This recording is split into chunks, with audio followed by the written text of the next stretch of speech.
Hello everybody, welcome back to the channel. Hope you're all well and welcome to new players. Yes, this is a beginner's guide to the game. My name is RichTheMan, and remember to hit the notification bell on all, so if you're new to the channel, new to the game, then make sure you keep up to date with stuff going on in the contest by following the channel.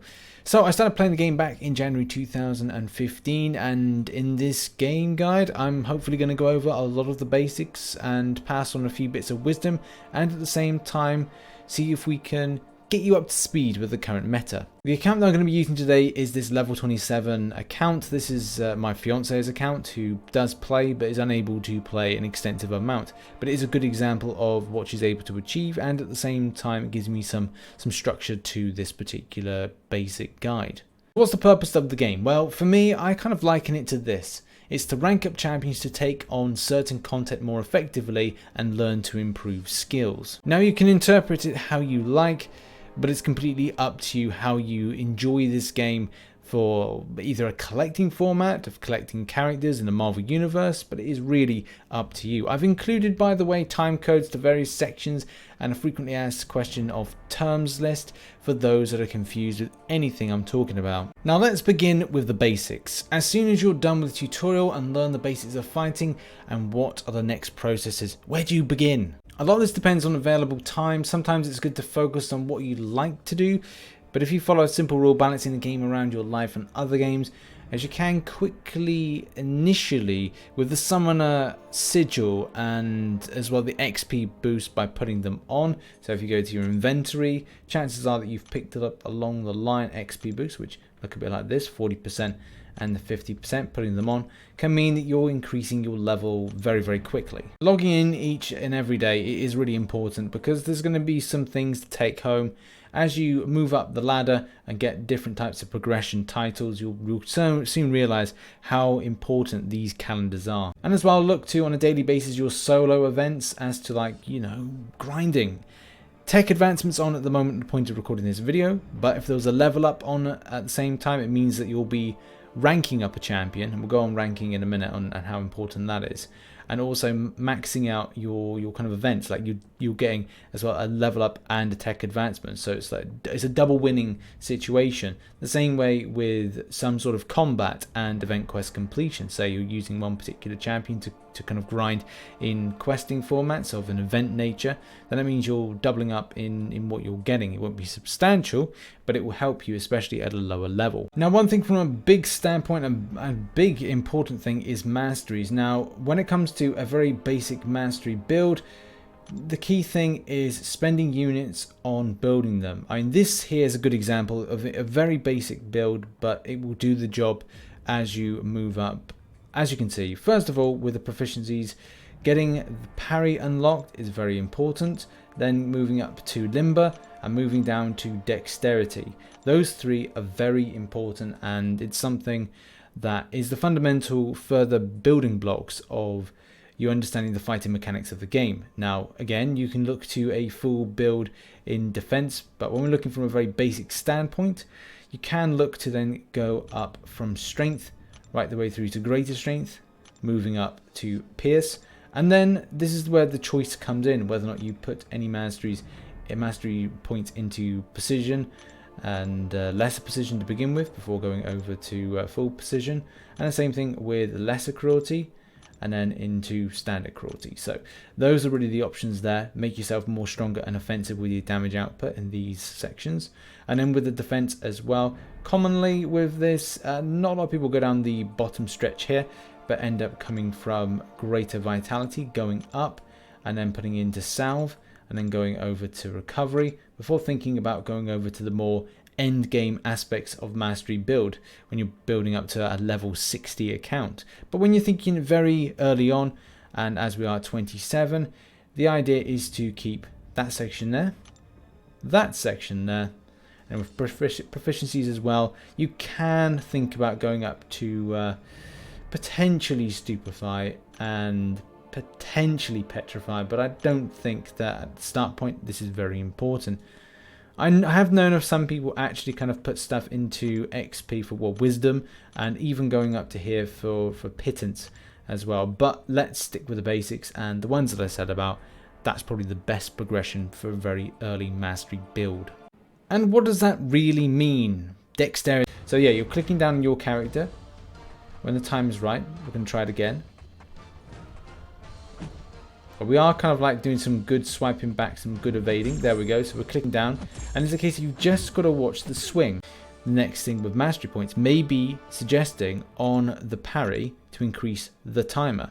So at the moment it says that we're well-timed block right when the attack reduces by an additional 15%. If contact is made, the basic attack inflicts a stun debuff for 1.5 seconds. If you click the I, it then says the increase of time. So therefore it says 1.7 and 2 seconds. And 1.5 seconds, as we've just demonstrated, isn't really enough.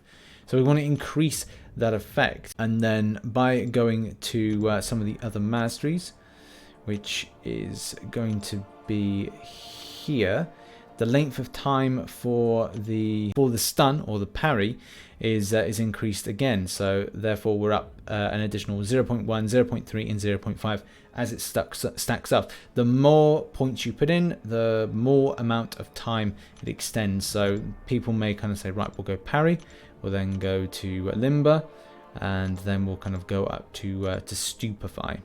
Okay, I'm just going to go over some days of the week to take note of. So on a Wednesday, that's normally when announcements and new updates on the first week of the month happen.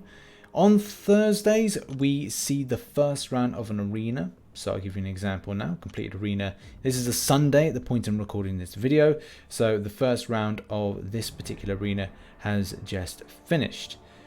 Also, looking on Sunday, which obviously is today, the options are here. Now, unfortunately, at this moment in time, you can only do Crystal Splash, but it is very important to consider that. We're going to talk about that as well. Also, look out for 3-day random arenas like this, so Catalyst, Clash, Basic. You're able to get some really powerful resources and some nice milestones at times, like you can see here. This will be helpful, but at the same time, if you can do 1.1 mil in the 3 days, and it may not be an arena that you want to grind out for. They've actually increased this a while ago to add something extra in at 2 mil. I want to quickly talk about game mechanics and the ideas of blocking and swiping. So you tap down on the screen by hitting the your thumb down on your champion, like I'm doing now. So that's blocking. And it's kind of good to kind of get an idea very early on the way that the AI moves. So the way your enemy moves, it's important to just watch them. This is not a live PvP, so this is just a kind of a PvP that's actually PvE. So you're not actually playing against a live person. And like I said, it's always good to kind of just watch the enemy a bit. Okay, now we're going to try a 5-hit combo. So tap, tap, tap, swipe, swipe. There we go. So that's, I'm tapping on where the enemy is, but how I initiate this is to do a swipe. And that's my dash attack. So dash attack, tap, tap, tap, swipe. Also something I don't condone, but it's good to show some bad examples, is don't push the enemy to a level 3 or special 3, because it can mean that you'll be wiped out of the game, because sometimes special attacks can be a lot more powerful. And also, if you're looking to avoid enemy attacks, trying to always avoid the first special attack of an enemy. Try not to push to a special 2 attack.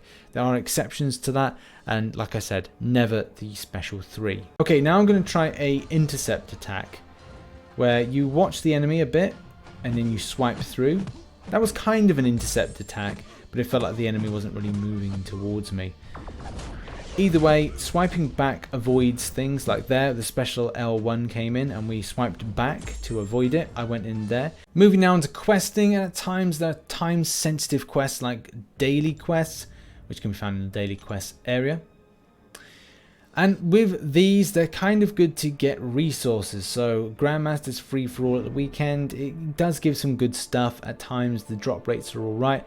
And obviously you're going to be building up your champion strength in order to go and do these things. You've also got proving grounds, and these again are good elements and good places to pick up more resources. And especially when your lower level, is to make sure you're putting in as much resources to your champions as possible to make them good to take on those earlier arenas and obviously those earlier main story quests, because they're going to be quite good. And obviously stick to what you're confident at. You have to be confident of going up against the content. That's another thing. Also, when it comes to permanent questing like story mode, variants and other areas, it should be attempted with a good knowledge of the game. But the same principle is know your limits. That is very important. Know your limits and rank up champions to make them stronger for the content they're doing.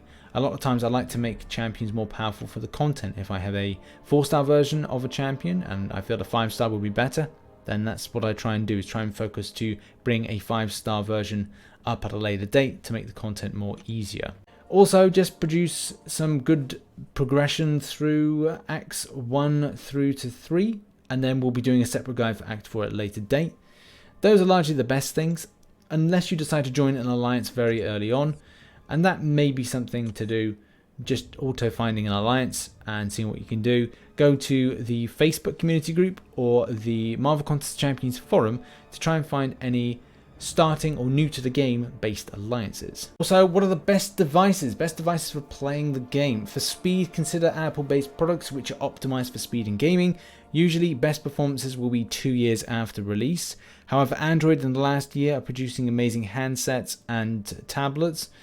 But always remember, for optimized performance, to clear cache before playing, clean your screen, make sure that you aren't running any background apps, ensure your device has plenty of memory and at least 75% charged. When it comes to Arena, take your time to do Arena and get more units, prem shards, battle chips and boosts. Activate boosts to make it a quicker process. So as you can see in some of these arenas under the milestones, if you battle on through, you'll get these little boost crystals, arena boost crystals.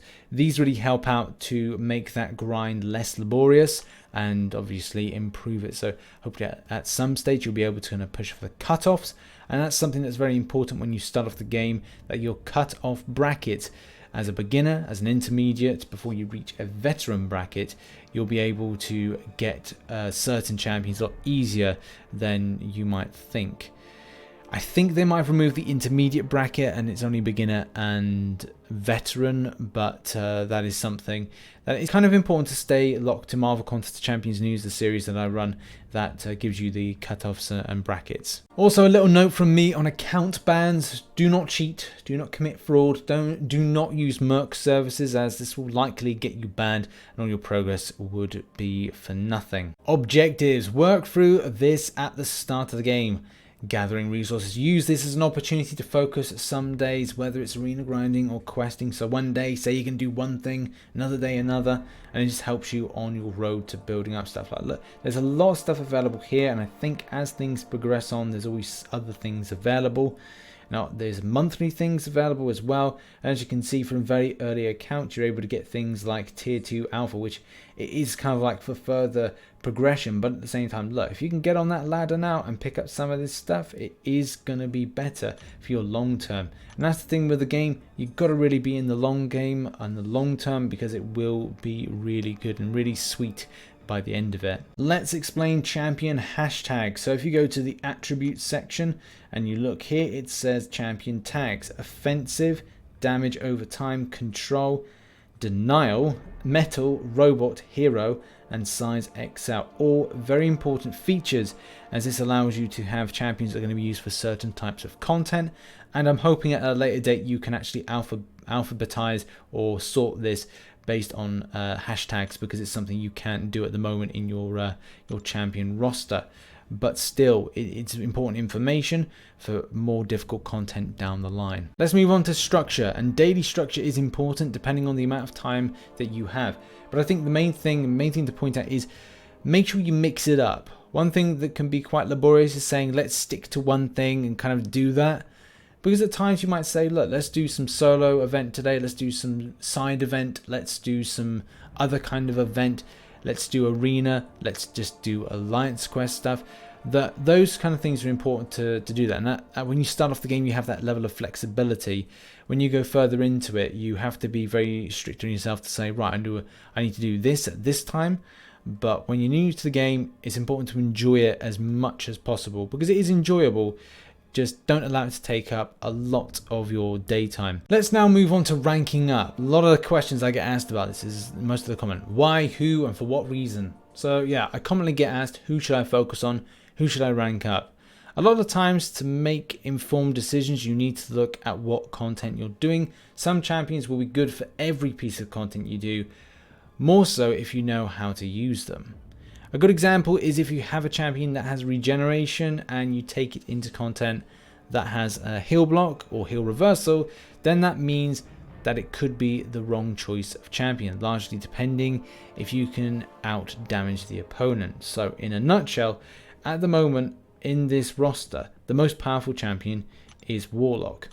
And Warlock is a great champion, especially because M very luckily pulled this as a 5-star from a Grandmaster Crystal she was given for free from the Labyrinth of Legends first ever clearing participant Sean HQ. Now, the great thing about this champion is first and foremost that it has this double immunity.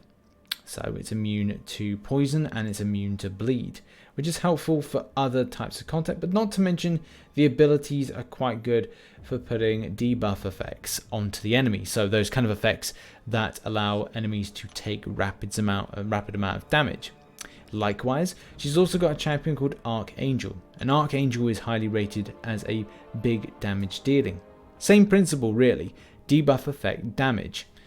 The method with this champion is to hit into a parry and then do a heavy attack to put a bleed effect on the enemy. And when there is a poison effect, it combines to create a neurotoxin, which then provides a huge amount of debuff damage.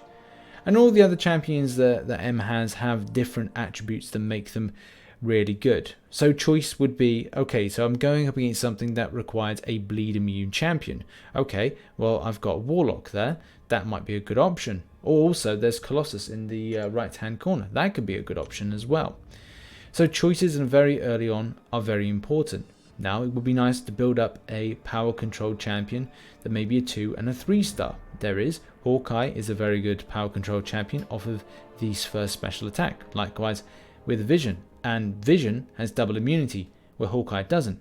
But Hawkeye has a bleed whereas Vision doesn't. It has a power burn. So these again are down to decision making attributes. What are you doing currently that would require a champion to be ranked up? Currently the progression through Act 1, 2 and 3 won't actually require anything too strong. It's just a case of putting your most powerful champions in, looking at debuff damage effects, and I'll probably put together a list of top beginner champions to focus on at 2-star and 3-star and maybe 4-star, because let's face it, not a lot of you are going to be able to have the luck to pick up a 5-star very early on like M did. So that's something for a later video. But concentrating on certain champions, as I said, that's the rules for it. Look at the content you're doing, look at the champion requirements for it, and then rank up accordingly. Next up, and should you delete any of your champions? No, do not delete your champions. They are very valuable to you, and at the same time they help towards your rating. Even though the rating doesn't overly matter, it's still important to have a good amount of them, especially from a very early standpoint and trying to get through your progression, and as well like arena. Also, when you're getting later on in the game, sometimes Kabam the developer for the game, they sometimes run these special events which require specific types of champions. So you'll, for one thing, need an Iron Man to get through a certain gate, and that means that having a 2-star will at least get you through said gate. Also, the fact is, you'll probably say to yourself, right, well, I need a vision, I need something that's got some sort of power control, and you maybe don't have a 2-star, but you know, you kind of say to yourself, right, I've got loads of 3-stars, but I don't have anything that's power control. I'm going to have to use that one. So it's good to have, at a very early standpoint, loads of champions for arena grinding, some gating system things, and just having diverse champions to choose from. Okay, now on to a glossary of terms. And this is going to be some terms that people have said or will say, and it's just giving you an explanation of what they mean. So a light attack. A tap on the screen by the enemy. And then dash attack is a medium attack, which is a kind of a swipe. It's a swipe by the enemy, or it's a swipe on the enemy. Swipe to the enemy, swipe on the enemy. However you want to describe it, that's what a medium attack is. Then you've got a heavy attack, which is always good to kind of hit into a parry and then hold down on the enemy to then do said heavy attack, special attack 1, a level 1. Kind of sounds like the same, doesn't it? It is. It's basically your special attacks. Special attack on a champion, you press bottom left hand corner and then activates them. Ranking up. When you increase the rank of a champion to improve the abilities and attributes in a nutshell, you make it more powerful. Leveling up, similar. Increasing the level improves attributes and allows the champion at a certain level to be ranked up. A node. And a node is something that is added to an enemy or a boss or champions in questing, alliance wars and other content to make them more powerful, and some nodes require the right champions for them. Awakening. When a champion goes from a golden stars to a silver star, denoting their signature ability can now be used, which is usually found right at the top right hand corner, and it's usually in blue. Sometimes it will be locked and you unlock them by using awakening gems. Abilities. These are the main aspects to what makes a champion unique, powerful, weak, or able to take on certain content. Utility, a word associated with a champion's use or various pieces of content or a champion that has abilities or immunities that are very useful. Prestige, the collective rating of your top 5 champions that is put through a special algorithmic calculator. And this is only really important when you get further progressed in the game and join more stronger alliances that have greater requirements for your prestige. Usually you can find this out. I'll put something as a calculator in the description. You can go to there, but it won't really be applicable to you, only at a later date, but it gives you an idea of what that means. It just basically means you can have more or greater points when you go to battle in alliances and do alliance questing and those kind of things. Signature stone now. This is added to the signature ability in most cases to make it more powerful. Boosts. These are activated on the right hand side before fights and purchased from the loyalty store and other areas. So we've talked about the XP boost and also arena boosts as well. Arena boosts are different because you can purchase and use items in the arena area. So you click on the champion, you then click use item, and then you go to XP boost, or you go to arena boost in this circumstance. Loyalty. This is earned from hitting the help button in the alliance tab and from alliance wars and alliance-based crystals, alliance wars crystals that you get. There's a loyalty store to purchase boosts, resources, and champions. Glory. Earned from alliance quests, ranking to spend in the glory store, and that's where you can buy a lot of resources from. But obviously you need to be in an alliance for this. ISO 8, this is used to level up your champions, which we're just going to quickly show here. That's the ISO there, that's used to level up your champions. Now Masteries, which are found here. These are built to improve your damage or reducing incoming damage to your champions. Units, these are premium currency used to purchase valuable items and are totaled in the top right hand corner. Crystals, these are open to get champions and resources. Battle chips, these are collected from arena and alliance questing. And as you can see here, you can get some valuable stuff, whether or not it's units, the Punisher, or gold or energy refills. These are there for you. Max signature, when a champion has its max number of signature stones. So if we just go to champions here and have a look at Gamora. So if she was on 99, she would be at max signature. And if we went into the crystal section, we'd get a max signature crystal, which would mean that you'd be able to spin that and get additional shards or additional resources as well. Now, pre-fight ability and persistent charges. Now, first of all, when it comes to pre-fight ability, Human Torch is an example. Obviously, we don't have him to showcase, but at the start of a fight, he's able to access something to make him more powerful. The same thing with your Spider-Man stealth suit version. But also, if we go to Corvus Glaive for the persistent charges, you can see the little blue icon there that's got the persistent charges on. It just basically means that from battle to battle, he's able to increase his damage. So if you go to abilities here, and it says like about missions accomplished. So if you've done certain missions, which will be certain things in the particular battle, depending on who you've gone against, you can improve the extent of damage output. And a lot of champions have this. It's mainly something that's been put into place in 2019, late 2018. Pre-fight abilities seem to be very popular now that Kabam are putting them in.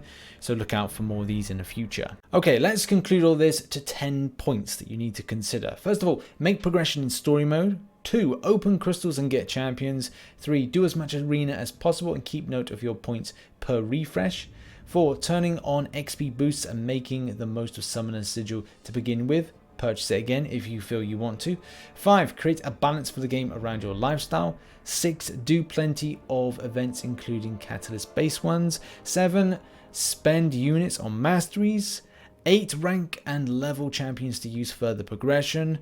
9. Join a low demand alliance, new to the game kind of alliance, usually on forums and community Facebook group. That's the best places to go. And finally, number 10, know your limits. And if you can't do something today, you'll be able to do it another day or someday. You just need to focus on ranking up and leveling new champions. And there we have it. I want to say thank you very much for watching this beginner guide to MCOC. Hopefully the time codes helped out for certain things you may be struggling with. This is part of an ongoing series. The next one will be talking about taking on Act 4, then we've got Act 5, a low-level mastery build, Realm of Legends, Road to Labyrinth, and much, much more. Look out for my other RichTheMan guides on this channel for Marvel Contest of Champions and the Marvel Contest of Champions news as it develops on Mondays, Wednesdays, Fridays, and the Assemble edition, which is a little bit of a more fun thing and looks at a lot more positives and the interaction with you guys and my community. So thanks again for watching this video. Hit the like button and I'll see you in the next one. Bye bye for now.